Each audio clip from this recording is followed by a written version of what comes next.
Everybody? I think we're going right into the next session. So those who want to leave, leave, and those who want to stay, please take your seats. Ladies and gentlemen, please take your seats. The meeting is going to continue.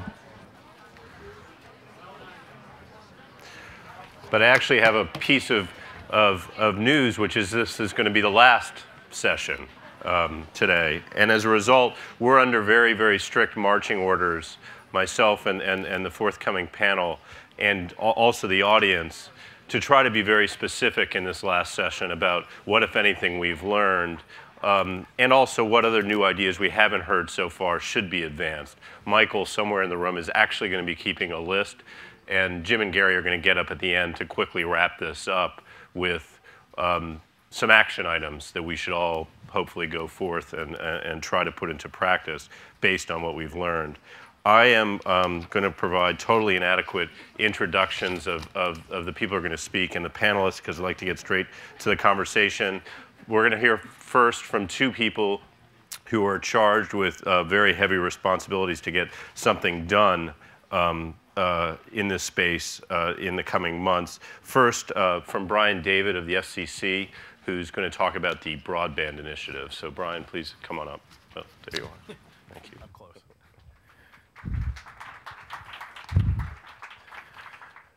Thanks, James. I think I'm actually the second of 3 consecutive guys with no hair who get to speak. Yeah,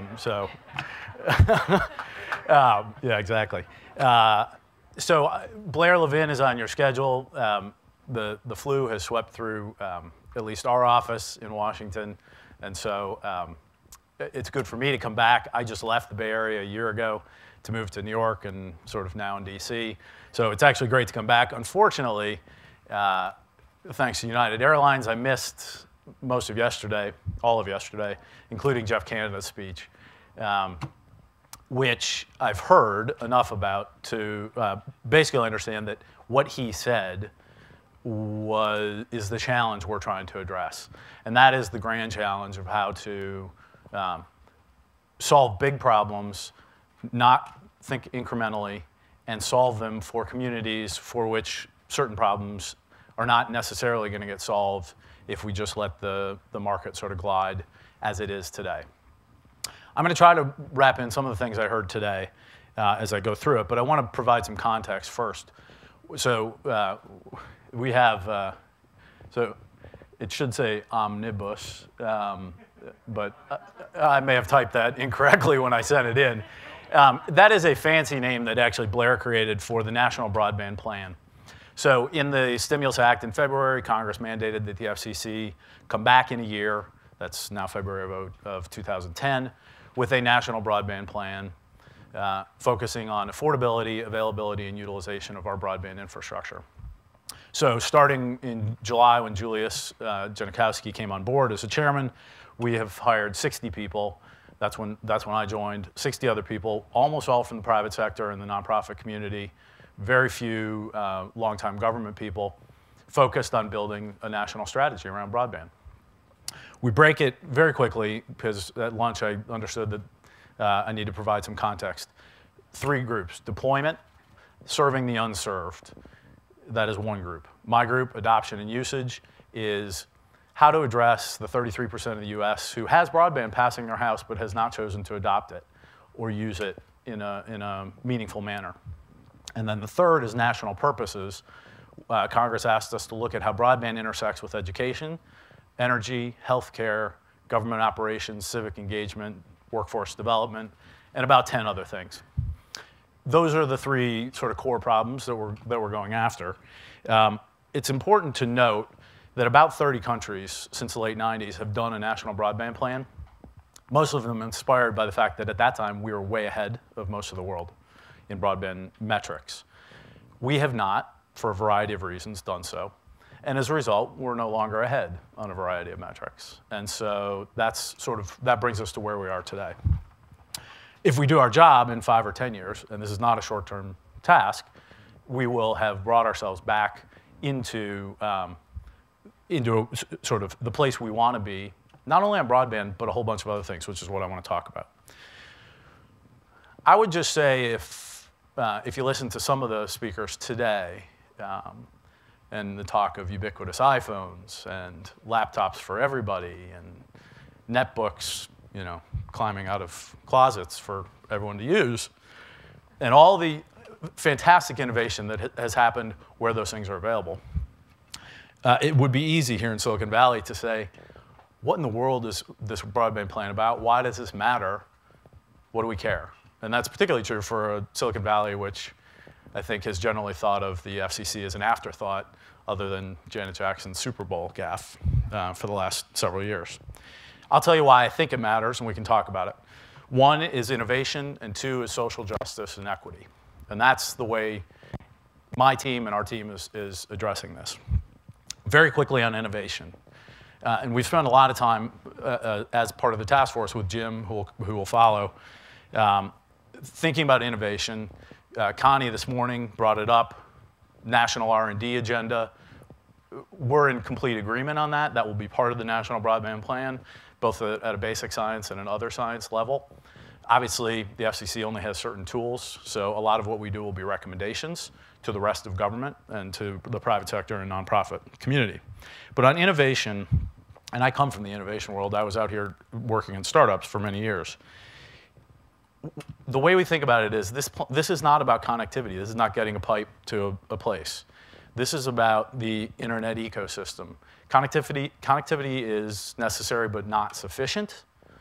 And if you want the ecosystem of applications and devices and the network to fulfill the dreams that you're talking about, the things that we want, the national government has, but we all have, a role in setting a vision for that. We've never done that, and we're going to do that with the user at the center of that, and that's what my team is primarily focused on. We're working closely with Anish Chopra, who's the CTO of the country, on this. Innovation is obviously really his job. And we think of broadband, he thinks of broadband as an enabling platform. But that's innovation. What I really care about, and I think what's more meaningful perhaps to this audience, is the social justice and equity portion. By that, I don't mean that we have a secret agenda to make 100 megabits per second to every home, you know, your legal right, and someone else has to pay for it. That's not what we're talking about. I'll do it by statistics. 96% of households in this country have broadband, of some quality of broadband. Leave aside that not all the quality is good, but it's improving. Only 63% have adopted it. That means 33% not adopting.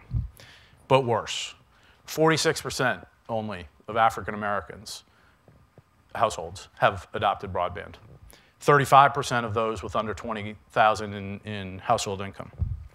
41% of 8th graders who are on free and reduced school lunch have broadband at home versus 72% for those who don't. That's a vast gap, right? And for all of the school to home education continuum, it doesn't work if 60% don't have anything at home. I still get, though, people who say, hey, it's available. What are we supposed to do about it? So I'm going to frame that in the context of what we're calling the cost of digital exclusion.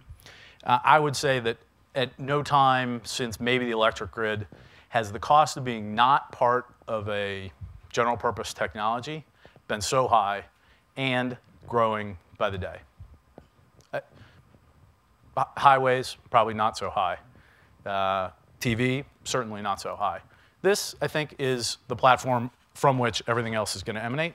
Let me give you a couple stats, and then I'm going to bow out. 77% in 2005 of Fortune 500 companies did not give job seekers the option of responding offline to a job that was posted online. 77%. 61% of American adults have searched for health information online, and 2/3 of those say that affected their decision on how to treat an illness. And for this audience, 65% of students aged 12 to 17 go online at home to complete internet-related homework. What happens to those who don't have internet at home? 71% say the internet of teens is their primary source of information. So what I'm saying is it's rapidly becoming true that it will be more important to have broadband at home than it ever was to have a phone. Phone penetration never got past 95 to 98%, depending on what you believe. We probably won't even get to that level. That is not our goal. Our goal ultimately is to shrink the 33% to something well south of half of that. Someone brought up Brown versus Board and Plessy versus Ferguson. I think in this case, separate is not equal with respect to this technology and the things that it enables from an ecosystem standpoint. It's going to take federal vision, action, coordination. It's going to take state and local governments. It's going to take you all in the private sector and the nonprofit community. We're going to put a plan together, which I'll talk about through questions, that will lay out some ideas. So I'll throw these out, and then we can talk about them. Where we have the ability to bring scale to small problems, because all the charismatic and energetic leaders in nonprofits, I told Jim Steyer this last month, my experience is most of the success stories in that world are led by charismatic, energetic leaders. Well, we can't clone Jim, and we can't clone Ray Ramsey, and we can't clone Jeff Canada. And budgets are still small. So what can we do to help bring scale to existing solutions? So how about a national digital literacy core built on, around, or like an AmeriCorps? How about a netbooks for kids model, private sector and public partnership to deliver that? Those are but two examples of the types of things we're thinking about. We're thinking about a lot of things outside the education world. Jim will talk with more expertise than I have about the education world. But we've got big plans, and we want to work with you. So I'm interested in ideas. Please help us get there. Thanks a lot.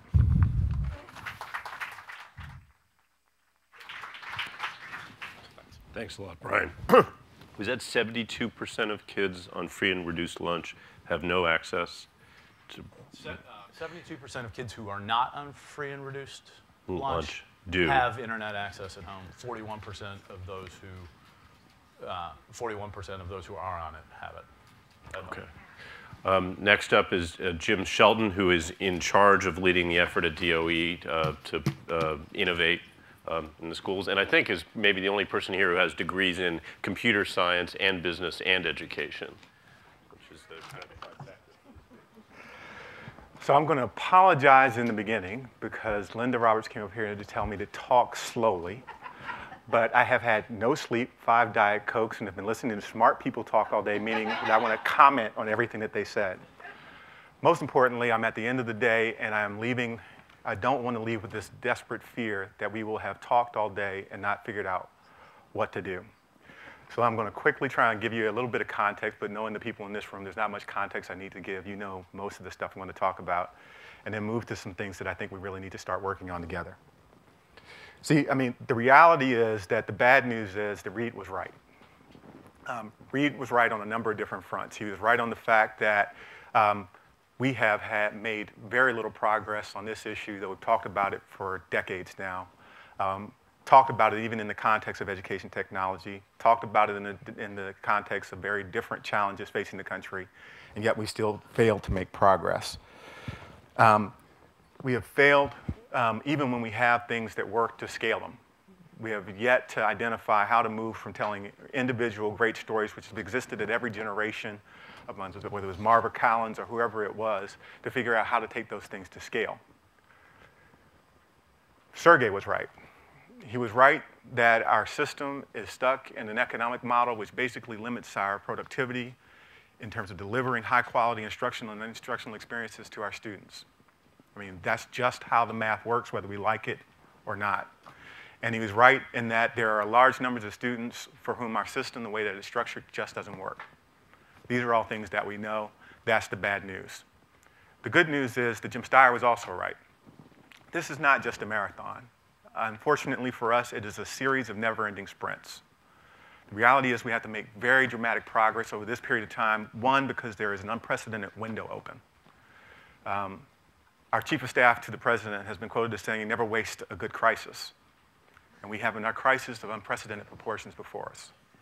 I'm talking about the economic crisis, but I'm also talking about the crisis that I just finished describing, where we've been losing more than half of our students in our black, brown, and poor communities for decades and done nothing about it. So what is the opportunity that's before us? Well, we've heard it all today. We have dramatically decreasing cost of devices. We have, over a period of years, ubiquitous access to broadband. We have pockets of innovation happening almost everywhere. But how do we actually capitalize on that given the context that we have? Well, here at the Department of Education, we have a set of resources that we've never had before. There's the $100 billion that everyone knows about that was part of the Recovery Act. But in addition to that, there's over $10 billion in competitive grants, which has stimulated some of the most, frankly, unbelievable changes in behavior in states and districts that, I don't think anyone predicted that we'd see the kind of movement that we've had. And what it's stimulating is a desire to actually try and move towards things that are working where people have been scared to try them before. And I'll tell you the other part of the crisis/opportunity that's before us. In about 3 years, people are going to realize that education revenues are a lagging indicator of economic recovery. The economy is going to come back, and because of the way we calculate our education revenues in the states and districts, education revenues are going to come back much more slowly. Most states and districts are going to find themselves in the context of having structural deficits around education. And we're going to have to figure out, because our expectations are going up. Everything we've talked about today is raising expectations. These new common, aligned, college-ready and career-ready standards are raised expectations. Translate more with less. Now, in almost every other sector where we've tried to figure out how to do this, technology has been an essential component of that work. And the thing that is going to be different this time than the other times that Reed talked about is that the rest of the world is passing us by. See, in all of those other circumstances, what could happen was we could avert the crisis, and then we were still in a dominant position. That's not where we are as a country. And so pressure, relentlessly applied, causes change, not sporadic intervention. So we have an opportunity to create innovation like never before. But there are several things that we know that we don't have. If you look at the innovation cycle in education, if you look at the lack of adoption of technology, it's come down to a number of different things. One, our basic R&D infrastructure around education actually doesn't work. It doesn't work for a whole number of reasons, but I'm going to boil it down to this. The market for education, excuse my language, sucks. And so the way you take, there's no belief that if you actually start with something that's good, whether it's nonprofit or for-profit, that you'll actually be able to get it to scale. And if you do get it to scale, it'll take you so long to get it there that the returns will be through the floor. So how do we actually create the idea, the platforms on R&D, on the infrastructure for implementation, on the way that people actually make purchasing decisions so they're actually buying based on quality, on changing behaviors and understandings and capabilities in the classroom so that, in fact, the usage goes up? How do we actually address those problems?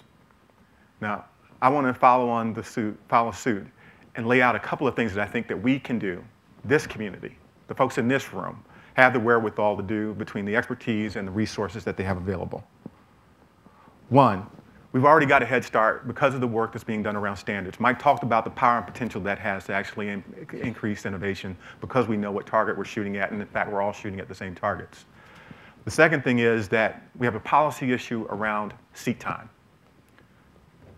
The way you make progress in education right now is tied to how long you sit in class in 96% of cases, actually more like 98.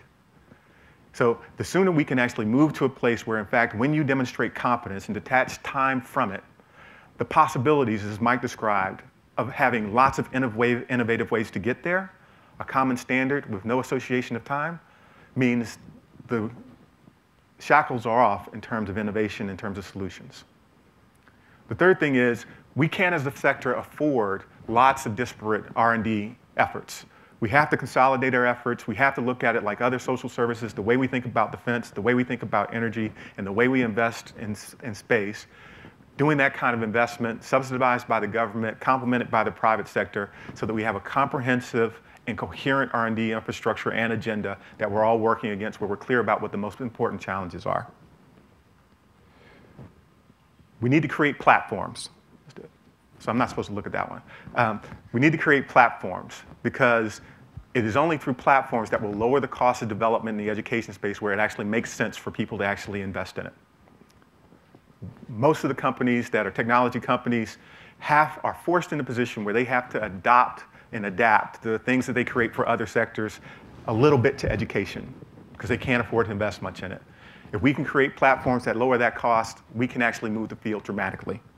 And the last couple of things, different models of investment capital, both philanthropic and private, for-profit, that actually bridge the gaps around getting entrepreneurs interested in this space and recognize that this is a market that's much more like a utility than your traditional startup. But the payoff in the end, if we restructure the sector, can be huge. Not only in terms of the impact on the country, but in fact, wouldn't you be just as willing to see somebody get wealthy because they taught 1 million kids to read as they got 1 million kids to look at a website that you wouldn't even want them to see? So with that, I will end. We've talked about a lot of really interesting things today. The panel's going to come up, and they're all smarter than I am on this topic, and so I look forward to their comments and your questions. Thank you, guys. Thank you. Am I on? Yeah. I'd like to bring the rest of the panel up, please. We have Barbara Chow, who's the Education Program Director at Hewlett, Susan Gendron, who's the Commissioner of the Maine Department of Education, Elliot Schrage, Vice President of Facebook, and Kathy Hurley, Senior Vice President of Pearson Learning. And I'd like to pick up where Jim left off and move the conversation based on what both of them just said to the question of what emerging technologies actually exist that could make a meaningful difference if they were brought to scale, if we could solve some of the process issues Jim was just talking about. And so I'd like to start, Sue, with you, because you're one place where Brian's idea of laptops for everyone has actually been put into practice. Maine is actually a place where netbooks are falling out of the closet. And so what has your experience been of how effective that's been for the kids? Well, let me clarify, it's not netbooks that are falling out of the closets, because we've had a tremendous partnership with Apple for the last 8 years. Forgive me. My Apple partner's in the room. I think he's come off the floor now. Good. We actually had a very visionary governor, Governor King, in 2000, who put forward that he wanted to have a digital device. We don't spec what that technology is going to be when we go out to RFP. We actually develop in the RFP what is the learning for 21st century that we want to achieve. And right now, a laptop is the device that we're using. We're in our 8th year of having one-to-one technology for all middle school students. And a lot of what you've heard over the last day and a half, how critical it is around professional development. Built into our comprehensive plan is ongoing professional development every year, integrating the technology into the classrooms for our superintendents, our principals, our teachers, and our tech coordinators, because what we learned is that our technology folks who weren't educators needed to be engaged in professional development. This year, we were able to roll out to 70% of our high schools one-to-one access now. Our goal is in the next 2 years to have 7 through 12 one-to-one in the entire state of Maine. And can you talk a little bit about how the kids are actually using the computers and how they're being used for instructional purposes? The computers are actually provided, the contract with our schools, the laptops must go home. They are an integral part of the learning. We provide all of our students, let me clarify that. All of our middle school students have the same device, have all the resources, all the tools. Our students are networking, doing research all over the world. The classroom walls are really breaking down. The types of ways our students are presenting their learning and collaborating with one another is exactly mirroring what's happening in your businesses all over the country. And so it's really transforming the learning in the classroom. Students are doing the research. They're out there talking to researchers. I have some fabulous examples. We have one of our main educators here today. He could be a great resource. Kern Kelly is here. But it really is a very different classroom. It's not what you're seeing on the rows of students still sitting in chairs. That's not to say that's not happening still in Maine, but over this period of time, we're seeing our middle school programs not relying on textbooks. They're really looking at digital media. They're researching and trying to understand what those resources are that are available in our schools. In our high schools, I will share with you, we do have netbooks. We do have our MacBooks. Some of our schools couldn't afford to go with the deployment. We have built into our funding formula. We've also driven state policy to drive this agenda. So we've built into the funding formula at the state level dedicated funds for technology. That's for devices, for staffing.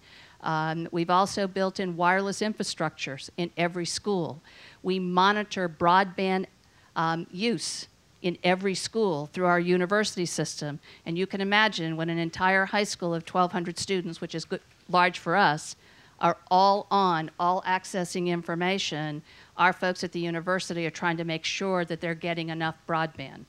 And because we send it home for our kids, broadband access at home is critical because for us that digital divide question is getting wider. We actually have teachers who work with our youngsters before school to help give them some resources and strategies because they don't have internet connectivity at home. So it's changing schooling in Maine dramatically. I'd like to come back to the question of the digital divide. And should say quickly, I'm going to run through to bring all our panelists into the conversation. And then I'd love it, as you guys hear something you want to respond to, just give me the high sign. And hopefully this will become a conversation among this group. Kathy, what does it mean for you if the kids in Maine aren't really using textbooks so much anymore, if that's where it's headed? How do you produce products that take advantage of the technological possibilities and it can reach kids across the country? Well, the textbook question, it always comes up. You know, there are a lot of smart people in this room, there are a lot of publishers in this room, and we're all dealing, I think, with the same thing. We don't look at ourselves as a textbook publisher at Pearson.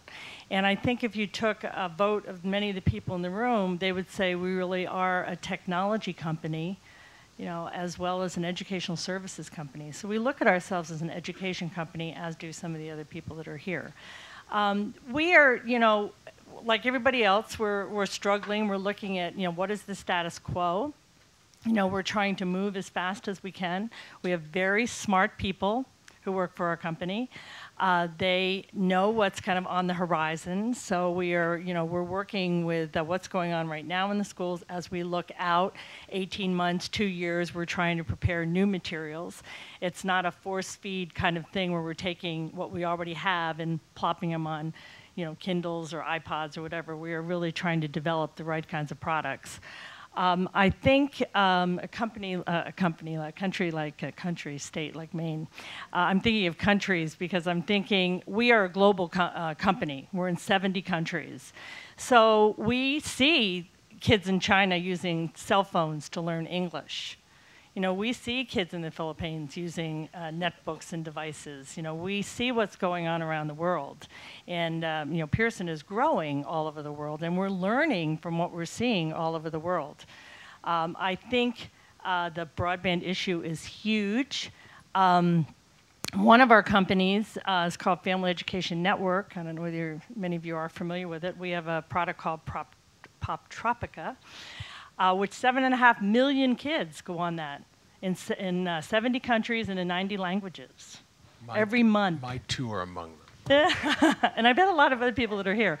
It's a fabulous avatars. The kids, you know, develop their avatar and they can, you know, make the avatar whatever they want. They go onto these islands. Some are time islands. They go out and they learn history by looking at different characters in history. They have a spy island and they learn new futuristic devices.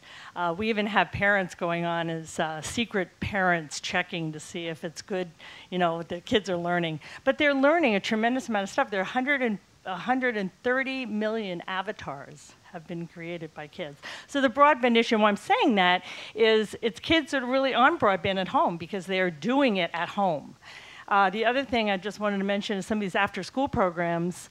I think we have to continue doing the stuff that MacArthur Foundation is doing. It's fabulous, where they go in and kind of hang out, and then they develop their movies or their songs, and then they go and learn more about these kinds of things. I think you're going to see more of that kind of thing.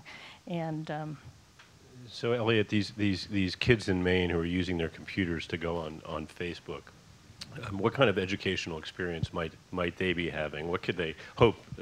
How's that improving their brains? In lots of ways more than I mentioned. I'm actually going to take a little digression. I promise I'll answer the question. But you know, I'm sitting here, and I confess that I'm sort of late to the conference. I was actually, believe it or not, at a conference with Pearson executives yesterday in Boston, so talking about this. So I will second the fact that, in fact, Pearson is a technology company, or really aspires to be more of a technology company to the extent it's not already. But it seems to me, just in listening to the conversation and your question, I'm not 100% sure what problems we're trying to solve, because it seems to me that there are, at least, you know, from my listening, and I'm not an expert on all of this stuff, but it seems to me there are at least three. You know, one is this: how do you get, and Sergey mentioned some of these as well, and first one, I suppose, is how do you get people interested in learning? And that's sort of, you know, at some level, the vocabulary issue. How do you get them started? The second question is, how do you make the school system as it is today better, and how can technology help? And you know, some of the stuff that we've talked about, it sounds like addresses that. And the third set of issues, and maybe this is an artificial distinction, third set of issues is, you know, what kind of educational system do we want, and how can technology, you know, how is technology blowing up the concept of education completely? And you know, again, and it's obviously self-serving, but I think the technology and a lot of the work that's being done here in Silicon Valley has, you know, it can be helpful in addressing each of those issues, but in very different ways. So bluntly, I think, you know, look, Facebook is a great way to get people to want to learn digital skills. They want to find out what their friends are doing. And if they can't, you know, articulate what they're doing, and they can't read what their friends are doing, that's a problem for them. I don't know, and today, frankly, so that's sort of issue number one. For issue number two, how can a company or technology like Facebook be helpful in the educational model that we have now? Well, the answer is it's an extraordinary tool. It's an extraordinary platform. It has not yet begun to be exploited anywhere near the way it could. We have, and yet already there are probably 200 applications, you know, on Facebook where you can do flashcards and things like that. But there's so much more in terms of collaboration and really integrating one's community of students, of friends, of students working on projects to in the educational process. For me, and this is the bias that I suppose I come to this question with, the real question is, how do these new tools like social networking promise to transform education? And I think we've already had some hints of it, even in the parts of the conversations that I've set in on today. You know, it breaks down the barrier between, you know, formal education and the concept of learning. You know, one can learn a tremendous amount. I think there are huge introductory questions for all of this that relate to issues of digital literacy or digital citizenship that I know, you know, Jim and you know, Common Sense Media are working on, and that we're very interested in and concerned about. Because it's all very well and good to be able to get this tremendous universe of information, whether it's, you know, from a Google search or a Facebook network. But how do you make judgments about that? How do you become a responsible citizen in this completely different world that these technologies are building? Again, honestly, I don't think that's the topic we're talking about at the conference, so I'm not going to go on that. But bottom line is, Facebook is good for all of this stuff. But and I don't, of course, doubt that, but there's an interesting theme emerging here. And Barbara, if I put together what Sergey said with what Elliot just said and caricature both their arguments in a very unfair way, are we reaching a point where we're basically saying we're going to put this technology out there and the kids are going to figure it out for themselves? Well, are the adults so giving up on this problem that the solution is kind of to turn it over to the kids? I can try to answer that question, although we didn't practice this at all. So I was actually going to answer a different question. Then answer the one you want to answer. Go ahead and try to do. And that was just a little bit about, I've been thinking a lot about this conference, and it's been, you know, it's exciting, and the stuff that's going on is so cool. But, you know, I spent a lot of time in Washington and a lot of time working for the Office of Management and Budget in Washington. If you don't know what that is, that's the sort of naysaying group that says, you know, whatever the good idea is, we're not going to fund it. That's pretty much. And now I get to do that at the Hewlett Foundation. We have a slightly, you know, more improved, gentler, kinder self. But I think the question of evidence is something that we just need to press ourselves on a little bit harder. So that, you know, was a little bit missing from the conversation here. I was really happy to hear Mike bring some of it back into this debate. But I think, especially in this new space, that's a really important part that we need. So there's sort of four things that I think, as we think of, we're supposed to be the action panel. So what do we do tomorrow? When we, you know, we wake up tomorrow, whatever cities we may be in, what do we think about, and how do we start moving forward? And this is how I think about it anyway, and I think how OMB, it would have. First of all, you have to rigorously define what the model is, right? So you have to know what it is that you're replicating or scaling. And there's so many different confounding variables going on at the same time that's not the easiest thing in the world to do. And let me just give you one really silly example of that. I moved about 7 months ago from Washington with my very old cats. And the cats came, you know, with us, and they actually were very unhappy with the whole situation. And so they expressed this every evening, you know, on our carpets. And so we got desperate, you know, we tried everything. So we changed their litter box, we changed their litter, we changed their food, we brought them. There are these cat pheromones, did you know that? And which you can kind of, like aromatherapy for cats to calm them down. I got that on Google search. So you can do all this stuff to try to get your cat to behave. And we did them all at the same time. And the problem is we don't know which one of those things caused, you know, the cats eventually settled down. It was probably just time, but we don't know what it was that caused that. So that's a pretty silly example of what the model definition is. You've got to kind of, if it's all those things, maybe you can't replicate all of them always. You need to know which ones are causing the effect you want. So that's sort of the second thing. What effect? What's the outcome? What's the relationship between this thing and the thing you want at the end? And I would be the first to argue, like Linda, I think that we're defining the wrong outcomes, that we're looking, you know, these standardized bubble tests are probably not the best measure of what we want for children, and we need to work on that. But, so that's a second piece. You know, how does the intervention relate to the outcome? The third question's around replication. We heard a lot about that today.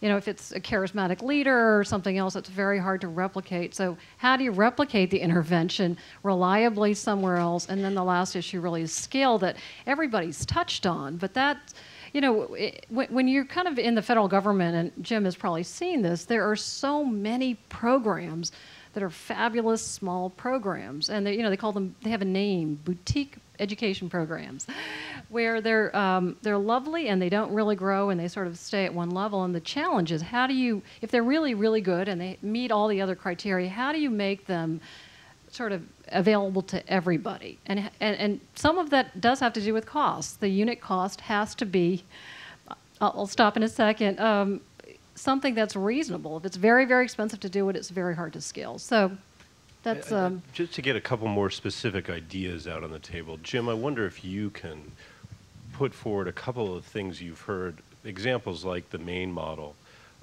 that you regard as really, really promising local initiatives or initiatives that have crossed your desk otherwise, that if only they could be scaled, might make a significant impact on the kind of outcomes that Barbara's talking about. So you put me in a really awkward position because of the competition that I'm running, which Barbara basically described.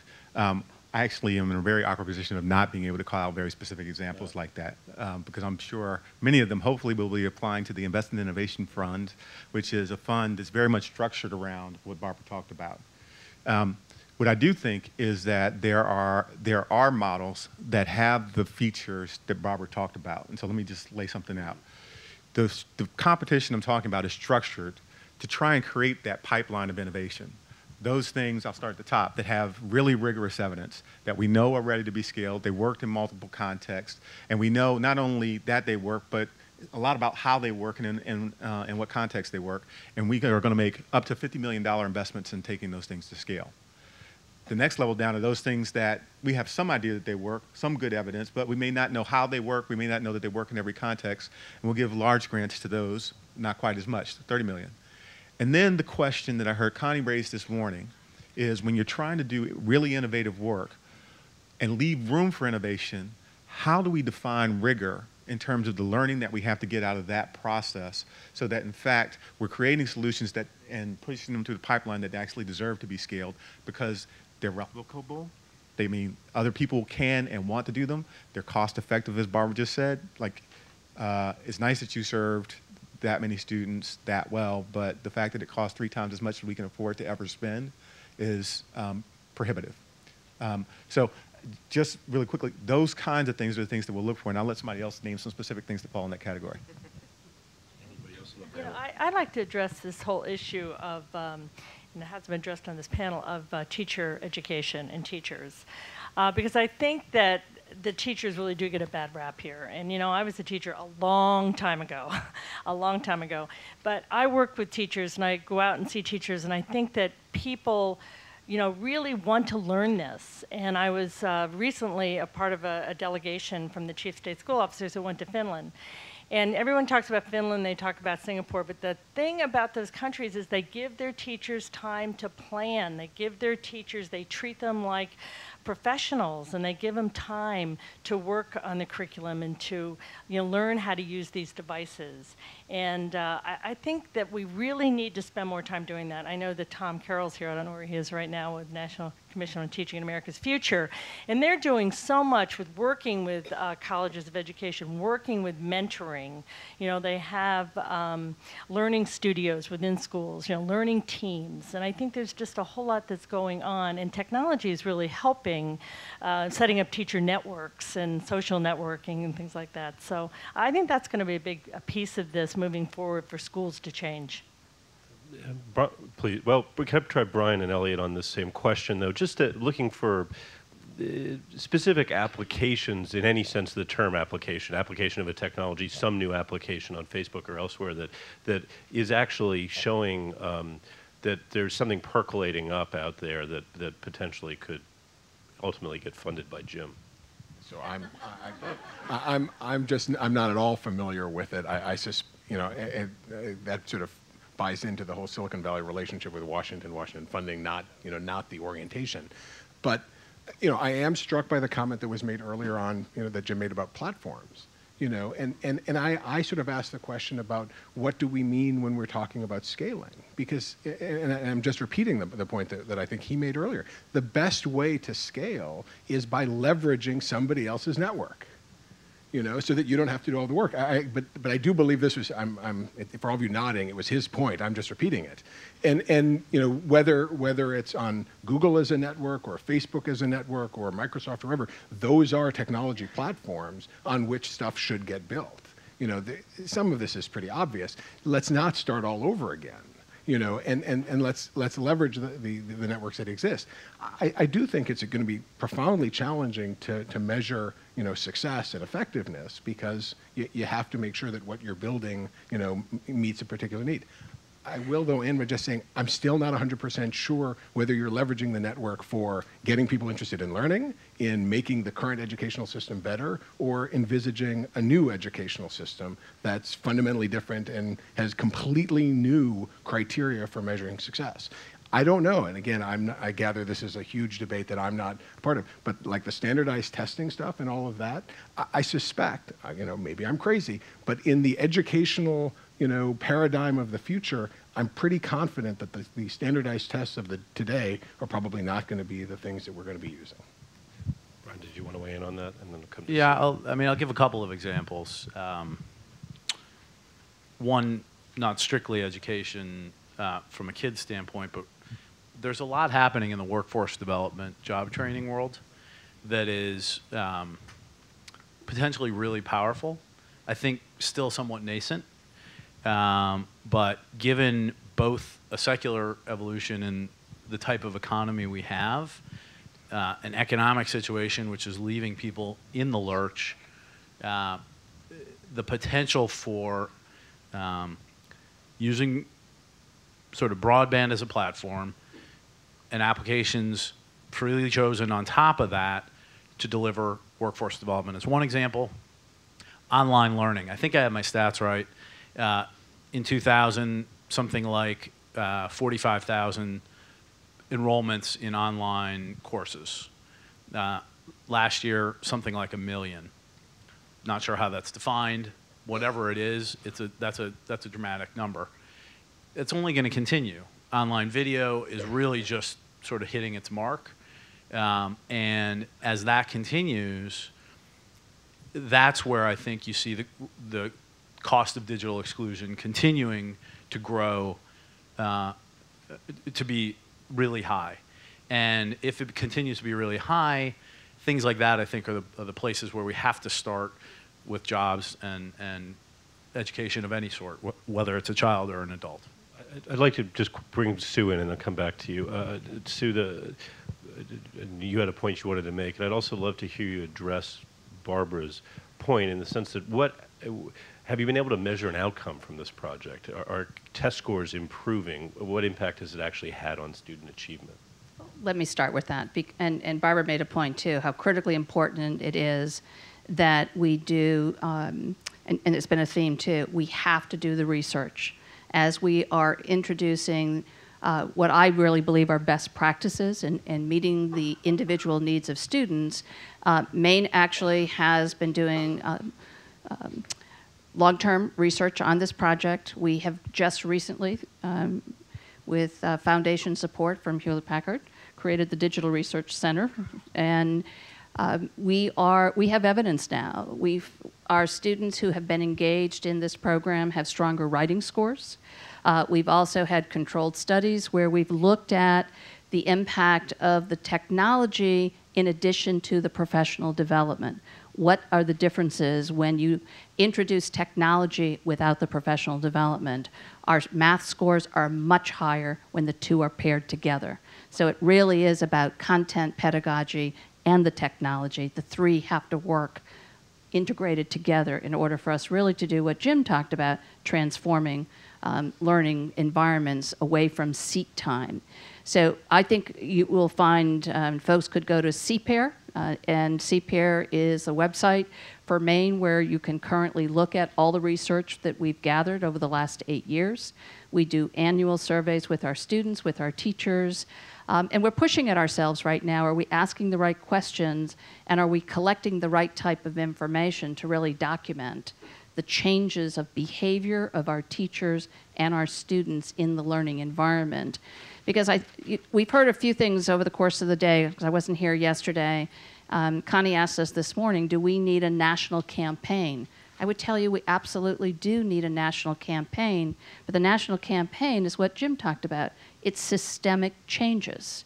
And we need all of you who are in the private sector and those of you in the philanthropic sector to partner with us in education. It needs to be a public-private partnership to really advance this agenda, and that's what we're about. We're about personalizing the learning, recognizing that our young people in our schools today are digital natives.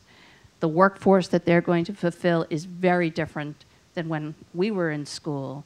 And so learning can't be 8 o'clock to 3 o'clock.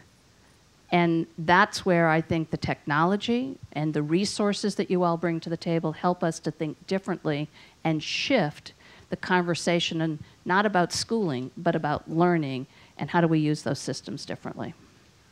Kathy, I actually owe Jim first and then back to you. I'm sorry, I forgot I'd already promised him the next slot because he wanted to respond to Brian. Well, I wanted to name a couple of things that I know can't come to me because the military has them in their in higher ed. One is people are familiar with Carnegie Mellon's Open Learning Initiative. The kind of outcomes that we've seen around that kind of radical course redesign, take their statistics course, where they went from having 42% of the students pass and complete the course to over 90% of the students complete the course with the same kind of proficiency rates in half the time, not even meeting half the time, where they found that the teachers, even the most recalcitrant, actually liked it better, not only at Carnegie Mellon, but at the state university, because they had better information about what to do when they came into class. The students liked it better because the online portion, they got feedback immediately when they were doing their homework. And interestingly, something that was not expected was the way they organized student groups and study groups changed student efficacy, because they were finding that as opposed to having a group that was always the high flyers, they found that on an individual concept, different sets of students were actually the leaders. And so they could actually allow students to lead groups who never would have led groups before. Those kinds of design projects, and I said, how much did this cost you? Of course, man hours, I don't know how much, but in cash, they said $500,000, which I still have a hard time believing. Like, why isn't that kind of course available for every subject there is to be taught, period, P through 16? Like, that kind of investment, even for small foundations, is nothing, right? So, anyway. Yeah, I did want to jump on to something that was said before. There was an article in the paper today that said by 2014 there'd be 10.5 million kids online in schools. And I do think that's something that we all, as publishers, are thinking about and dealing with. And I wanted to mention about the workforce also. I've been at 4 meetings this week, including the luncheon, when they were talked about getting ready for the workforce, preparing kids for the workforce. And I'm very involved with a group called the Partnership for 21st Century Skills, and we have many of our companies are in the audience. And it is a private, public partnership. We have groups like the NEA, we have publishing companies, we have tech companies, and I think as we heard this morning, everything was around critical thinking, problem solving, kids are working collaboratively. I mean, that's all we're talking about, is that the subject areas are all very important, but we have to incorporate these skills and we have to show best practices. And I agree with you on the research piece. We have to look at what is working. We work with the National Academy Foundations. We work with a lot of schools around the country, and we do videos through our foundation of showing best practices, because people don't know what it looks like. In the goodie bag. It's in the, okay, oh, they're in the goodie bag. We like that. And one more thing, and I'm looking at Michael as I'm saying, and I have to put a plug in for my friend's book, Charles Fidel from Cisco and Bernie Trilling from Oracle, who many of you know, have done a must-read book on 21st century skills. And it really does show how we have to get these skills. It is all part of technology for the workforce. Thank you. Barbara, last word in this conversation, then we're going to open up to the audience for questions. I just wanted to point out one, I'd be remiss if I didn't talk a little bit about open educational resources from the Hewlett Foundation. Mike Smith is somewhere around here, and Kathy Casserly were really the founders of this, or participated in the founding of this movement. But the Carnegie Mellon course that Jim just talked about is really part of this broader open educational resources movement that also Martha Cantor spoke about last night. And that is openly, just briefly, very openly licensed educational materials that are free, can be modified, can be shared, can use the social web to make them better. The MIT course was really the bulkhead in that. That's now actually part of a consortium that includes 200 universities around the world. It's moving into the K-12 world. It's helping community colleges. So it's something, it's one of those best practices that you all might want to think about, is that as you're doing really interesting work, one way of sharing it is to make sure that it's actually licensed in a way that allows for sharing. So just wanted to add that. Thank you. Questions from the audience. Michael. Oh. Yeah. This is less a question than a comment for what will follow now. So many of you have been listening to us, and I know that there's a certain level of frustration to how jam-packed the agenda was. And I want you to know that you don't have to ask questions now. You can ask questions, or many of you have breakthrough ideas or major initiatives that you're working on. I know for instance, in the public media space, we heard from Gary earlier, and there are other people here who are working on breakthrough ideas. Come up and tell us what you think now we need to do so that each of the sectors who are represented here in the front of the meeting are going to be partners with all of you who have been listening these last couple of days. Questions are welcome, but comments about new initiatives that you're working on that you want everyone to know about are also welcome. Thanks. But please be concise.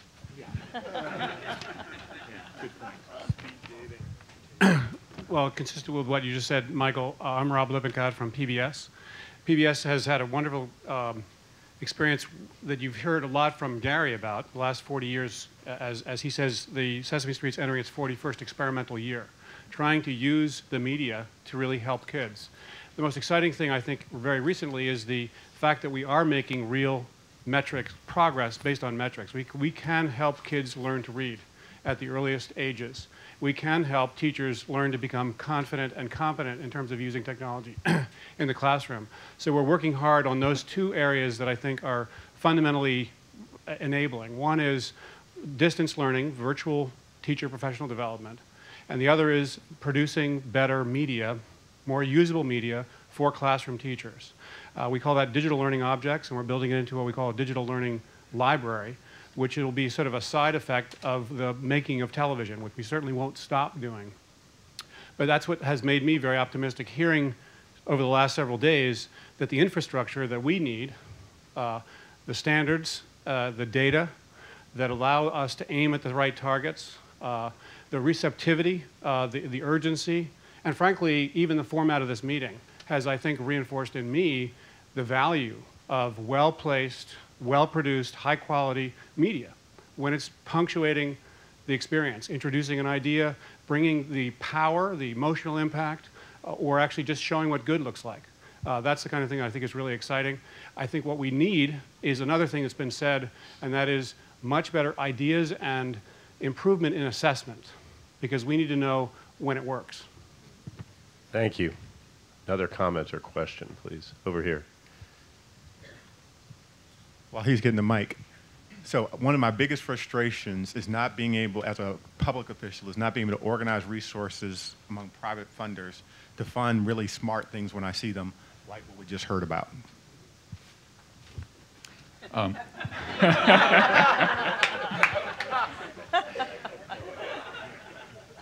Jim Gray from Leapfrog Enterprises. I'm interested in public-private partnerships. We make interactive toys, we make interactive books, we make interactive games.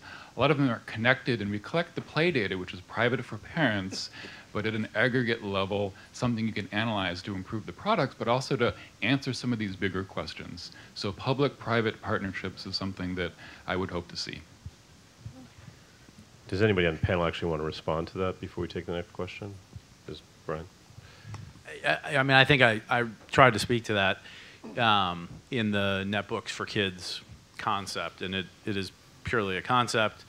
Lots of big tactical questions like, does it run through education, or does it have to run through some third party that is not the education institution itself? Does it go home? Does it not go home? What's the measurement? Is it successful? But that's only going to happen if the service provider and the equipment manufacturer get on board. There is an initiative brewing in the cable industry looking at this. You know, if they deliver, I think we might have something compelling, and it would be of a significant scale. I totally agree with you. Yes, sir. I'm Ron Thorpe from 13 WNET, the public television station in New York City. And we are working on I call it a breakthrough initiative, but it's funny because it's already broken through in another country at scale. And it's also not a 21st century technology, it's a 20th century technology. But it's having an extraordinary effect. It's called Teachers TV. And that's going to sound a little corny to the cool people in this room. But since 2005, with the support of the British government in England, they have been putting up wonderful broadcast quality narrative television programs devoted to the professional development of the pre-K-12 workforce. Primarily teachers, but all the adults in the system that eventually have to support what happens in the classrooms. Today, there are 3,000 of these programs. Most of them are 15 minutes long. These are not training films. That's very important to emphasize. These are good quality television shows that people like to watch. People in education, but also just people throughout the UK are watching these. They're so engaging. But all of these programs are then put on the internet, on teachers.tv. You can go see almost all of these yourselves. Teachers.tv is free at the point of use to anybody. So what's happening, and here are some statistics to show the results over there. 30% of the workforce are registered users of Teachers TV in the first 3 years that it's been online. That's big for the education sector. In the pre-service world, 90% of undergraduates preparing to be teachers are registered users of Teachers TV, and the real knockout fact, 60% of instructors in those programs are using Teachers TV programs in their instruction. We've been talking about how hard it is to change the pipeline world in the US. They have no better pipeline than we have in England, and yet there has been marked change over there in this world. So Channel 13 signed an exclusive agreement with the people who run Teachers TV to create Teachers TV USA. And we are now in the process of trying to make that happen. The Gates Foundation put up a considerable amount of money to hire Bridgespan to do market research and a business plan for us. One quick fact, one of the things they did was surveyed 1,000 teachers in the US. They had to show them a lot of video, and it was quite an extensive survey.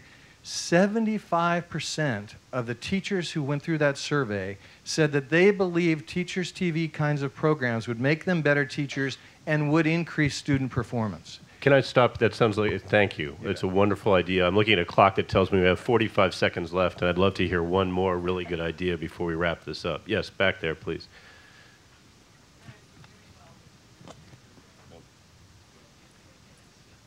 Oh, Michael says we have 3 minutes.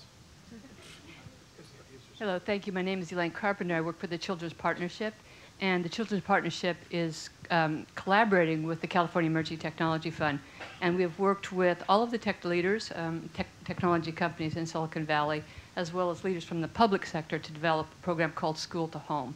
The program addresses both the digital divide and the achievement gap by focusing on 500 underperforming middle schools in California.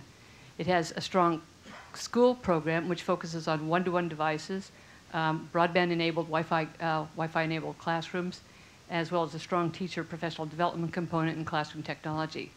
It has a strong home component, and it provides about 6 to 10 hours of parent training, a strong parent engagement program, and we're working with broadband providers to have a specially priced broadband for those families that don't have broadband.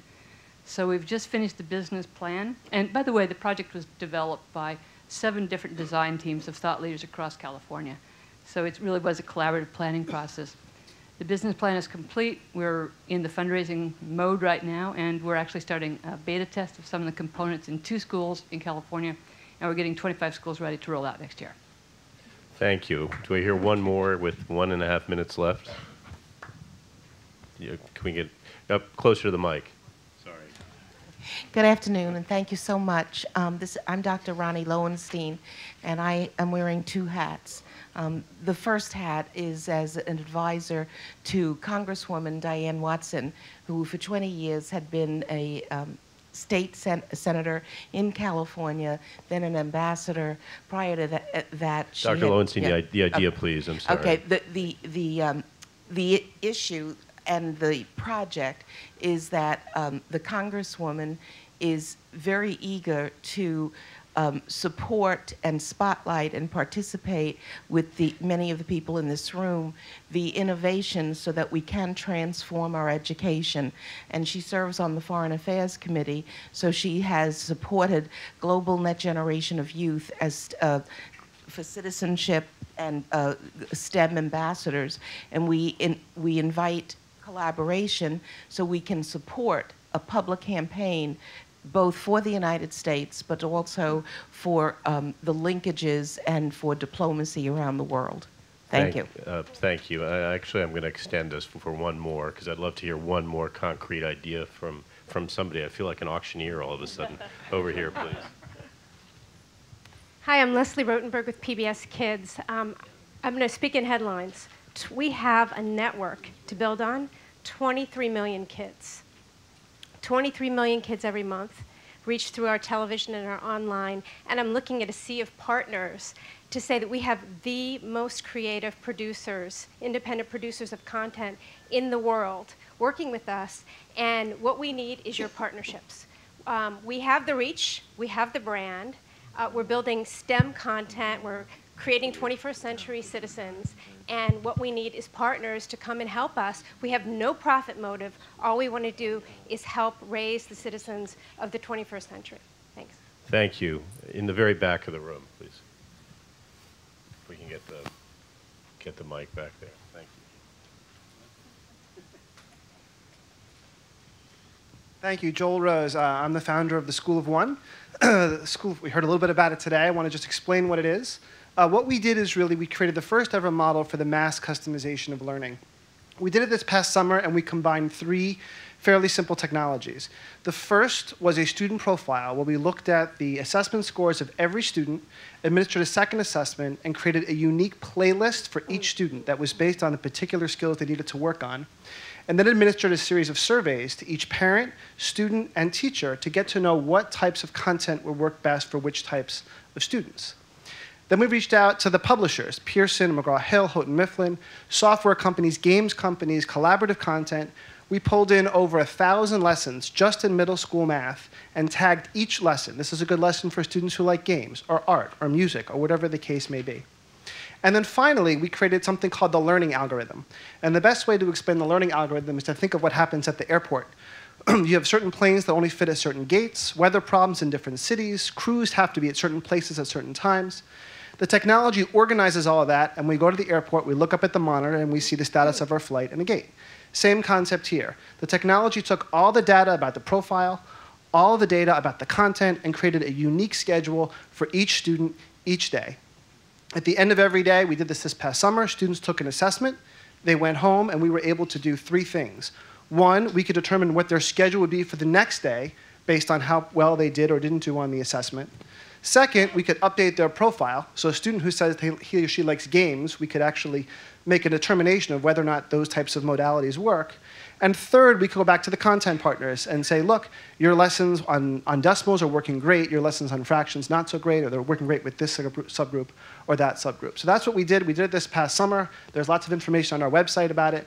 I'd be happy to tell anyone else about it if you need more information. Thank you. Thank you very much. That's a wonderful note to end on. And thank the panel for a great discussion.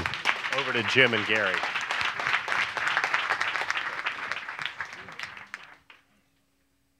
Ladies and gentlemen, please remain in your seats. At this time, we will pass out a survey to get everyone's feedback on the conference and to help us shape the content for next year's program. After you complete them, please leave them on your chair or hand them to any conference staff.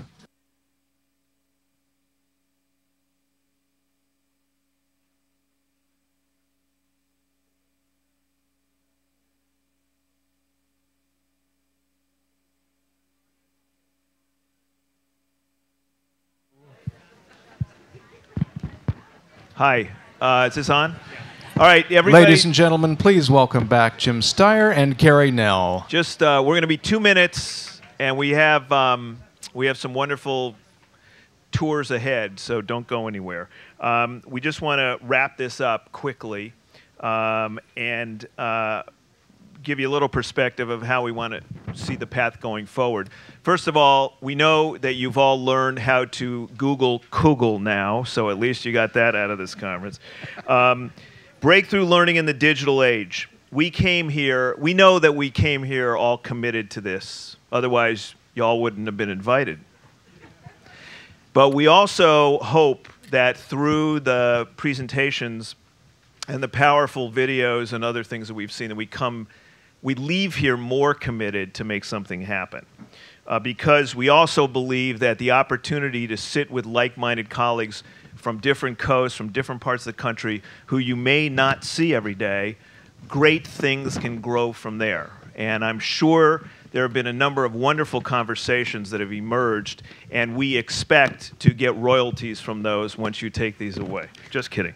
But we do think great things are going to grow from those conversations, and we're happy to do that. Now, from the deliberations, we have been taking detailed notes throughout. And I think up here, hopefully if the technology works, you can see the Google Wave on screen. These are a set of notes that have been taken. We are going to make these available, synthesized, with proposed action steps that evolve from those conversations. We will be in touch with you via an email blast. If you do not believe that we have your email address, please get them in. We will send an email blast to you in the next couple of days with a link to the synthesis and the notes, so that we will have a Google group set up to continue this conversation and specific follow-up steps, or seeking partners for specific projects that you may have developed. We'll be circulating this survey via email as well going forward. There's a number of other inspiring ideas, and overall we have 3 important takeaway steps that I'd like Jim Starr to outline for you now. I'd like to echo Gary's point that it's really been the remarkable nature of who came to this conference from all around around the country and even beyond that's made it so inspiring, and that it's the ideas, including the last set that we heard, that really will inform us going forward. So thank you all very much for the participation. It is an extraordinary assemblage of people, period. And thank you very much again to Google for bringing everybody together here and making this incredible facility available to us. They have been extraordinary hosts, and as we all know, it was from the top of the company on down, which is incredibly gratifying. So thank you so much to Google. The 3 basic things that we will work with you to organize are as follows. First is basically a policy platform, a comprehensive policy platform around digital literacy and learning. We had here, just in this most recent panel, in the form of Brian and Jim, leaders of the tech leadership in the United States and the education leadership at the federal level. That is a very, very good sign.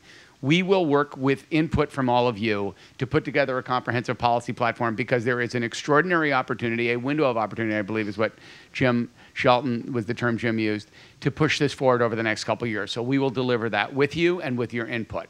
The second piece, and I guess this is really falls in the Sesame and Cooney area, but also when so many of you are here today and that we just heard of from ideas, which is a research and innovation product framework that producers and creators can use to bring the best breed of ideas to the platforms we were just hearing about, so that we can spread some of that extraordinary creativity, quite frankly, research ideas and products that can help transform the learning environments we've been talking about. And again, we will only be able to do that effectively with the input of the people who are in this room and have been in this room over the last day and a half.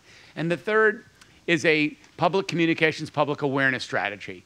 This will only succeed in a long-term, sustainable way over the marathon that my friend Reed referred to this morning, if we really build public understanding and support for this. And so a third piece of this is going to be a sustained public awareness communications effort that we at Common Sense want to put a lot of time into, but we invite the leadership, input, and participation of everyone here. So if you put the policy framework, the creative and product design framework, and finally a public communications strategy together, we believe that that will be the makings of an ongoing,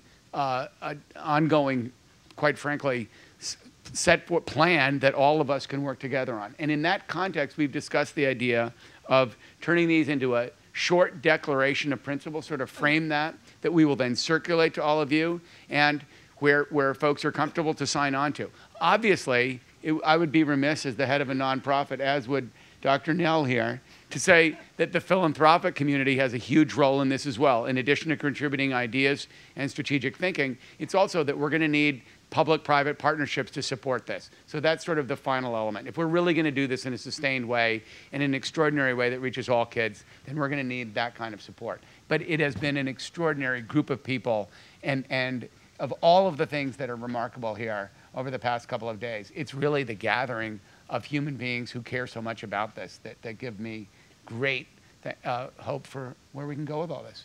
Final footnote, we have great leaders in Washington now like Jim Shelton, but he cannot do this work alone unless there is a political constituency out there that every member of Congress knows. Take notes of the healthcare debate. We have to figure out a way to translate the energy in this room and the motivations in this room into a political power that members of Congress will feel, and that the companies and the nonprofit organizations and the broadcasters and the media companies, everyone in this room, have enormous power to affect change in this country. So I urge each of you to follow up, and together we will redefine education in the 21st century. Thanks so much again. Thanks. Stay, don't go. Linda? Ladies and gentlemen, please welcome Linda Birch, Chief Strategy and Education Officer of Common Sense Media. Hi, everyone. In a few minutes, you're going to hear some youth voices come up onto this stage. And to answer Mark Prensky, the young learners are in the building. I'm sorry you're hearing them at the end of the day, but stay seated because they are going to lead you to hands-on learning in the tech playground. But first, we have a few thank yous to make, and I'm going to do it quickly. First, to Eric Schmidt and Sergey Brin for joining us and for hosting us in their home, and to all of the Google employees that were involved for their graciousness throughout many months of planning.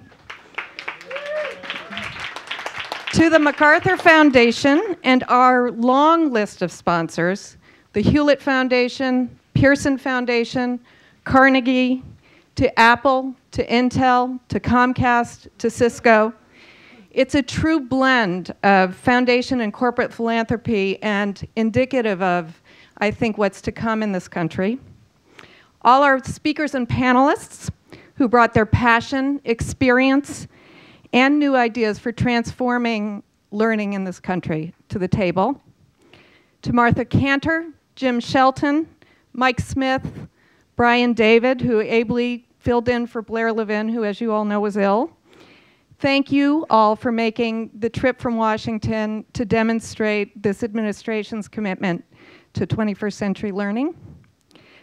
To our moderators, James Bennet, with a cast of thousands on a panel, Lisa Guernsey, John Marrow, and Brad Stone for their provocative questions and for the interesting conversations that ensued. I think what was really interesting about today is that there was a mix of people who aren't always in the same room.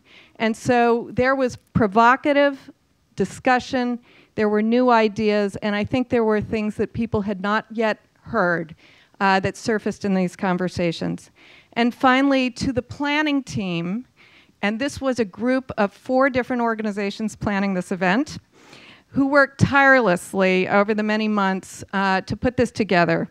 From Google, Kristen Fradella, Esther Wojcicki, who was also involved at the start and throughout, and Karen Feaster, the event planner. From the Cooney Center, Ann Ty and Michael Levine. Amazing, amazing leadership from that organization. And finally, from Common Sense Media, Marlene Saritsky, who was very involved in all the logistical planning. So to all of you, thank you for participating. Stay seated. Young learners about to be on stage. Come on up. 2 more minutes.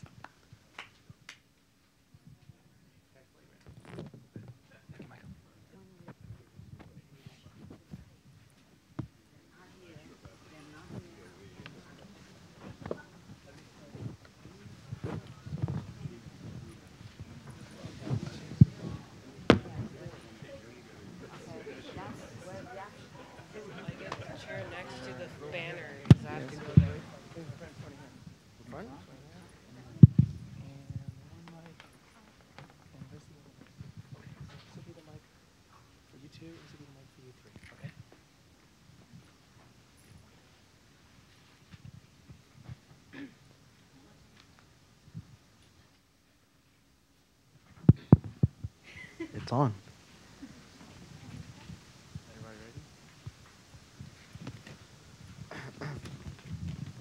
6 months ago at a meeting at Misunderstood Media Teens. Hi, I'm Shawnette. I'm here because my mom banned me from fan fiction. Fan fiction is a site where you write stories that are based on stories and books and plays and whatever that's already come out. And I'm still trying to get over the fact that my mom banned me from it.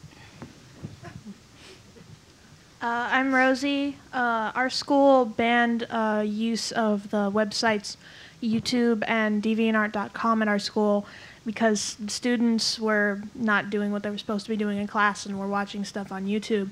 But it's kind of a disappointment because those websites are like important for us when we need reference for a specific project, whether it be or even if we need to learn how to do something really quickly. If we are not allowed to use those websites, it's depriving us of vital information and creative outlets and stuff we need.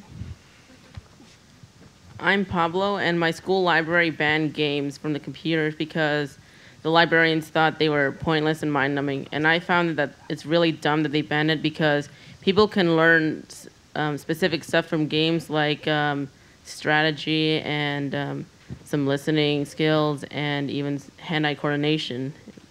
Hi, I'm Nafisa. I'm here because I work for a nonprofit organization called Global Kids, and a couple of years ago we started making movies about global issues that we're really concerned about. However, when I went to school and wanted to show these movies to my teachers and also my peers and classmates, I couldn't because the school administration blocks YouTube.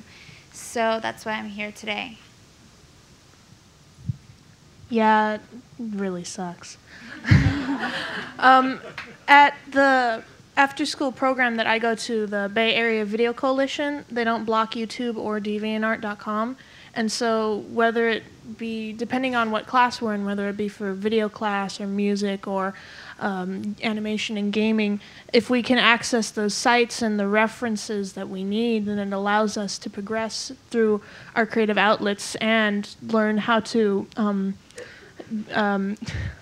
do things we wouldn't normally know how to do because we were deprived of the information. So it's really great that they allow us to go on those websites. Yeah, I'm in the Mouse Squad program, and it's a program where you help teachers understand with computers and other technological equipment. Basically, we just help them get through hardware errors and other stuff that they're having trouble with. Yeah, I'm also from GK, Global Kids for short. Well, you know, the opposite way around, but and I got into that organization through an after-school program called Media Masters, and basically that they were teaching us the technical aspects of media through the use of media. And sometimes I kind of wish that, you know, we could get adults to understand this because, well, they always talk in their own sort of crypto language, and we can't really get through to them. And it's like, when I try to talk to them, we're like, what are you talking to us for? I have a graduate degree. Go away. So if we could, you know, talk their language, maybe we can get them to understand. Hey, you know, I found this great app on the iTouch. It's called iGym. It can turn any one of us into the games and learning scholar, James Paul G. Hey, I'll do it. I'll be the one who turns into James Paul G. Let me just find the Wi-Fi network. Oh. You know, if you think about it, we don't usually think about it this way, but video games are an alternative educational system in competition with our schools, and they actually have a better theory of learning in them than our schools do. What do schools do? They tell you a lot of information and facts that doesn't lead to being able to solve any problems. But a game designs experiences for you, well-designed experiences that lead to problem solving, and guess what? You get the facts and information free. It's a better system. Yes, we found our voice. But what will he do to him? Good question. Well, maybe we can send him to the Breakthrough Learning Forum. There are lots of influential adults there, and they'll definitely listen to someone like James Paul G. Definitely. Yeah, but we don't just want him to talk about it. Maybe he could show them the technical things, that the technology that the younger generation uses these days. And, you know, I think we could do it through some sort of tech playground. Well, that sounds like a really good idea because, you know, it's probably time to stop theorizing about this and go look at it. Because that's really how we could understand it, because the theories are actually built into it as good design. But where's it going to be? It'll be in the Seville room. It's down the hallway, down the walkway. Okay, the Seville room down the hallway. When's it going to be? It'll be from 4 to 7 p.m. on October the 28th. Wow, that's good. But you know, I just thought of one thing. I'm not the person to serve as a guide because I'm one of these old guys. I'm a baby boomer. You guys should be the guides. We've heard a lot about how you guys are smarter than us than adults. This is your world. So it's time for us to follow you, not to follow me. But will the adults want to talk to us, you know? Well, how about we give them these little buttons to remind them to talk to us? So each time they talk to one of us, they'll give us a button. But only one button per teen they talk to. Yeah. Right, only one button per teen. And a 10-year-old. Yeah, don't forget the 10-year-old. Man, this is so great. You know, I just wish we could go there right now. Well, with this other new app called Time Travel, we can. Everyone just hold hands.